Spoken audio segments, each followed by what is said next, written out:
पत्नी को पैर पकड़ा कि चलो घर बसाओ, जो भी हुआ हमारी ही पूरी गलती है, लेकिन वो मानने को तैयार नहीं है। उसकी माँ को पैर छुओ तो गाली देती है, पत्नी गाली देती है, बच्चा से मिलने का मौका नहीं देती, बच्चा का बहुत याद आता है लेकिन बच्चा से भी मिलने नहीं देती है।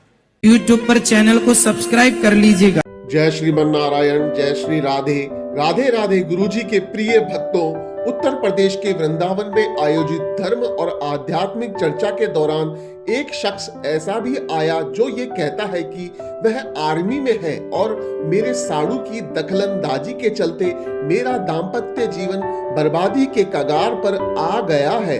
वह व्यक्ति कहता है कि मेरी पत्नी 1.5 साल से अपने पियर में रह रही है। मेरी एक लड़की 10 साल की है, वह एक लड़का 7 साल का है। उनका भविष्य बर्बाद हो रहा है और मुझे उनसे मिलने भी नहीं दे रहे हैं। तो जवाब में पूज्य गुरुजी अनुद्धाचार्य जी महाराज ने उस व्यक्ति को वो बात कही जिससे उसका रिश्ता बच जाए और समाज को वो संदेश भी दिया जो आप सभी लोगों को सुनना चाहिए। दोस्तों, वीडियो को अंत तक जरूर देखिएगा क्योंकि हम आपको ऐसे ही प्रतिदिन लोगों के अनसुलझे प्रश्नों के जवाब आप तक पहुंचाते हैं और ऐसे ही प्रश्नोत्तरी देखने के लिए हमारे चैनल को सब्सक्राइब जरूर करिएगा और हाँ, वीडियो को लाइक और शेयर करना ना भूलिएगा। राधे राधे। गुरुजी राधे राधे। जय श्रीमन नारायण। जय श्रीमन नारायण। गुरुजी, मैं आपको यूट्यूब में देखता था हमेशा, भी फर्स्ट बार आपको सामने सामने देखा हूँ, बहुत अच्छा लगा। मैं आर्मी से हूँ, बिहार मुजफ्फरपुर का रहने वाला हूँ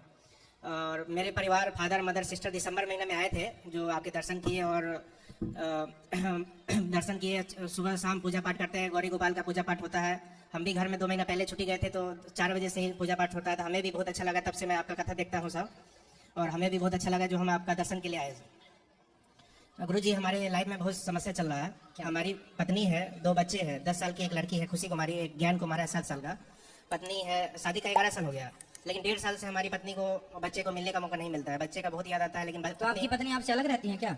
हमारी पत्नी अलग रह रही है, अपने मम्मी पापा के साथ रहती है। क्यों क्यों? वो उसका गार्जियन है, सो मम्मी पापा भाई नहीं है, उसका गार्जियन है, सो जीजा है लड़की का, जो नहीं चाहता है परिवार वैसे उसने भगा दिया उसको। शुरू शादी के टाइम से हंसी मजाक उसका चलता था। मतलब आपकी पत्नी से उनके जीजा का जी, जो हंसी मजाक चलता है। हंसी मजाक वगैरह और जो भी है शुरू से चल रहा था।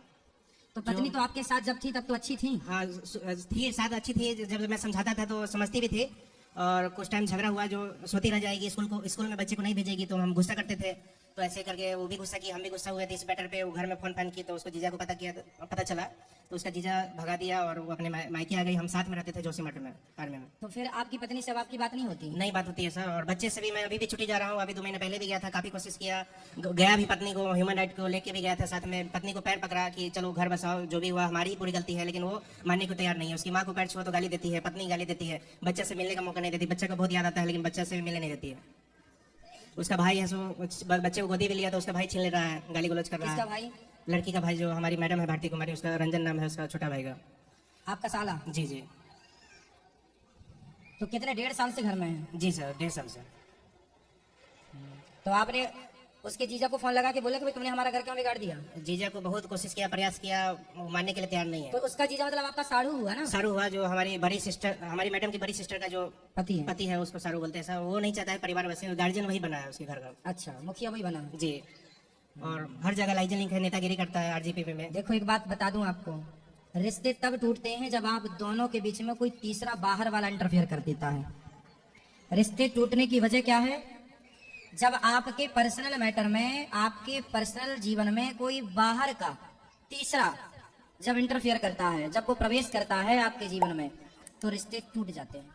इसलिए आप सबसे मेरी प्रार्थना है कि अपने रिश्तों को, पति पत्नी के रिश्तों को इतना मजबूत बनाओ, भाई भाई के रिश्ते को इतना मजबूत रखो कि बाहर किसी तीसरे को प्रवेश ना मिले, क्योंकि तीसरा केवल आपके जीवन में केवल जहर घोलने का काम करेगा।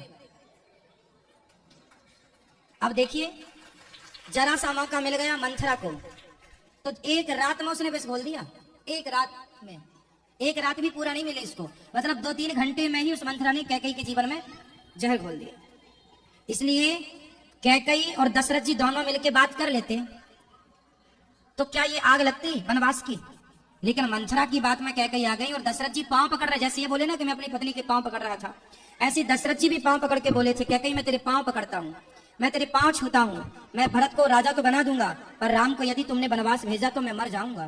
क्या कही बोली, मर जाओ, पर मैं राम को वनवास भेजूंगी। मतलब देखिए उस 2-3 घंटे में क्या जहर घोल दिया उस महिला ने। मायने रखती हैं बातें कि आपके रिश्तों में तीसरा कौन है, कौन आपके जीवन में इंटरफेयर कर रहा है, कौन विष बोल रहा है, मायने रखती हैं बातें। इसलिए हमारे शास्त्र सब चीजें सचेत करते हैं। अब देखो इनका घर टूट गया इनके साढ़ू की वजह से। अब उस पत्नी को कौन समझाए कि तुम अपने पति को छोड़ करके क्या पालोगी, साढ़ू के साथ किस रिश्ते से वो, अब ये तो नहीं पता कि उनका जीवन कैसा है, उनके साथ उनके क्या रिश्ते हैं, लेकिन फिर भी आपका घर तो टूट ही गया। इसलिए मैं आपसे बस बार बार यही कहूंगा कि आप अपनी पत्नी से बात करने की कोशिश कीजिए, किसी और से बात करने से कोई फायदा नहीं। पत्नी से बात करने बाकी के लोग लिए- तो चाहते ही हैं कि आपका घर ना बसे, और वो कामयाब भी हो गए इस बात पर। गुरुजी पत्नी से मिलने के लिए अभी भी मैं जाऊंगा, उसका पैर तक छूंगा। मैं चाहता हूँ कि परिवार ना टूटे, बच्चा का लाइफ खराब हो जाएगा इसमें। उसका सारू, हमारा जो सारू है वो जमीन और संपत्ति का लोभ देता है कि आधा संपत्ति और पैसा आधा तो पेमेंट आपके पास कोई संपत्ति नहीं है, कोई काम धाम नहीं था? संपत्ति वगैरह सब है सर, लेकिन अभी जब वो अपने घर में रह रही है तो उसका सारू बोल रहा है, जीजा बोल रहा है लड़की का कि मैं संपत्ति पैसा दिला दूंगा और वो वहीं रहे अपने मम्मी पापा के साथ और खुद अपने टाइम पास कर रहा है। वो टाइम पास कर रहा है मतलब? अपने चक्कर में लगा है। मतलब आपकी पत्नी का आपके साढ़ू से चक्कर है? जी, जी। आप ये कहना चाहते हैं? जी, हमारा बात वो सुनती नहीं है ना बात करती है। वो 12 बजे रात में भी तो बोलेगा। फिर आपकी जो पत्नी की बड़ी बहन है वो कुछ नहीं बोलती, वो सुनते किसी का नहीं सुनता है। वो ना अपना पापा का सुनता है ना अपनी पत्नी का सुनता है। तो वो आप उनसे ही बात करो कि भाई तुम्हारा पति हमारी पत्नी के चक्कर में क्यों है। उसका पापा मम्मी भी इसको भगवान मान लिया है, उसको जीजा को, क्योंकि वो लोकल का रहने वाला है, वहीं रहता है और हर काम वो मदद करता है, तो उसको भगवान मान लिया है और उसी का साथ देता है। शुरू से उसका हर काम में सपोर्ट करता है वो। हम आर्मी में ड्यूटी में रहते हैं, बाहर रहते हैं। अच्छा, आप आर्मी में हैं? जी जी। तो आप ड्यूटी में बाहर थे? मैं तो साथ में रखा था, जो वहाँ से भगा दिया था लड़की का जीजा जो। तो आप आर्मी में हो यार, इतने बढ़िया 2-4 जमा नहीं सकते थे जब ऐसा किया आपके साथ? ये चीज गुरुजी सही नहीं है ना। पत्नी नहीं, अपना पत्नी को नहीं, पत्नी को नहीं, पत्नी को जमाने के नहीं बोल रहे हैं, जी जी। साढ़ू को। शाहरुख को वो नेतागिरी करता है, थोड़ा लाइजन लिंक है उसका, जो थोड़ा काम बस में नहीं दे रहा है। फादर भी हमारा कंप्लेंट करो, फिर पुलिस कंप्लेंट करो कि हमारी पत्नी के साथ। पुलिस में भी सब मिले जुले हैं थोड़ा। मैं अभी से पहले 2 महीना पहले गया था, शाहरुख को भी मिले जुले 2-3 आदमी 4 आदमी से तो कंप्लेंट डाल दिया थाना में। तो थोड़ा मिला जुला है। आरजीपी में नेतागिरी करता है वो, गुड्डू चौधरी नाम है उसका। फिर देखो पुलिस कंप्लेंट से भी काम नहीं बना, मतलब कोई भी हालत में काम बनने नहीं दे रहा है वो। फिर आपने क्या निर्णय लिया? हम चाहते हैं सर कि जो भी डिसीजन है उसका, जो जीजा कर रहा है उसमें 4-5 साल जवानी का मजा लेगा और कुछ नहीं है। बच्चे की लाइफ खराब हो जाएगी उसमें। हम चाहते हैं दोनों बच्चा हमें मिल जाए, और अभी भी हम चाहते हैं कि वो ठीक ठाक से आ जाए, हम रखने के लिए तैयार है। लेकिन जो भी गलती काम की है, जो भी की है अभी तक, हम चाहते हैं परिवार बच जाए। क्योंकि बच्चे के 2 बच्चे हैं सर, 10 साल का एक लड़की है, 7 साल का लड़का है। तो बच्चे की इसमें लाइफ खराब हो जाएगी, क्योंकि दोनों बच्चा सूख गया, कमजोर हो गया। जो हमारे साथ था, जो शरीर ठीक ठाक था, गोरा चिकना था, वो चीज़ नहीं है अभी कंडीशन। काम करवाता है वहाँ दोनों बच्चे से, पढ़ाई लिखाई स्कूल में, गाँव स्कूल में, लोकल में भेजता है। वो भी एक लड़की को भेजता है, लड़का को भेजता नहीं है। तो आप देखो अपने बच्चों, आप देखो बच्चों के लिए आपको फिर जंग जीतनी पड़ेगी।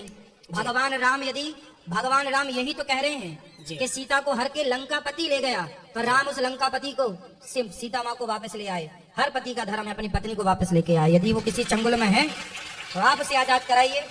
मैं पूरा कोशिश में लगा हूँ, लेकिन कोशिश नहीं, अब तो कोशिश कर ली जी। सरकारी। आप भाई धरना प्रदर्शन दे दो कि भाई हमारी पत्नी को इसने हड़प लिया, जी कुछ करो।